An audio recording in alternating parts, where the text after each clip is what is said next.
Dakilang OFW, dakilang kababayan, madiskarte, matatag, handang magsakripisyo, matibay ang prinsipyo, matapang at masipag, kayang tiisin pagod, puyat, gutom at pangungulila, ang buhay ng dakila sa ibang bansa.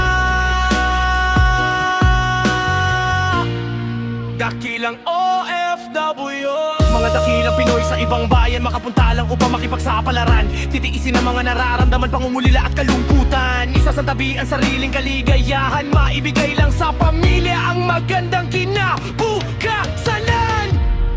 Dakilang OFW, dakilang kababayan, madiskarte, matatag, handang magsakripisyo, matibay ang prinsipyo, matapang at masipag, kayang tiisin pagod, puyat, gutom at pangungulila, ang buhay ng dakila sa ibang bansa.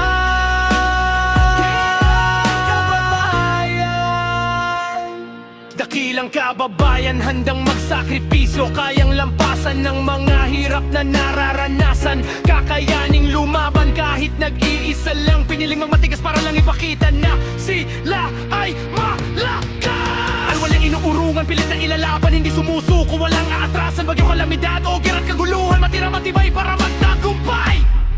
Dakilang OFW, dakilang kababayan, madiskarte, matatag, handang magsakripisyo, matibay ang prinsipyo, matapang at masipag, kayang tiisin pagod, puyat, gutom at pangungulila, ang buhay ng dakila sa ibang bansa.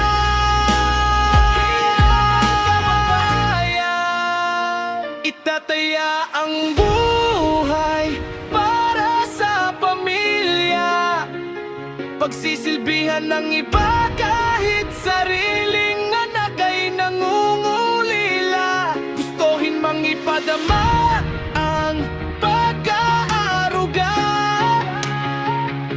magtitiis na lang para makapagpadala, ang buhay manggagawa, ang mga Pinoy sa ibang bansa ay mga dakila, talang sa gisag ng bandila, mga bagong bayani ng Pilipinas. Dakilang OFW, dakilang kababayan, madiskarte, matatag, handang magsakripisyo, matibay ang prinsipyo, matapang at masipag, kayang tiisin pagod, puyat, gutom at pangungulila, ang buhay ng dakila sa ibang bansa. Dakilang kababayan, Tugod kami sa inyong katatagan, pusong Pinoy ang pinaglalaban. dakilang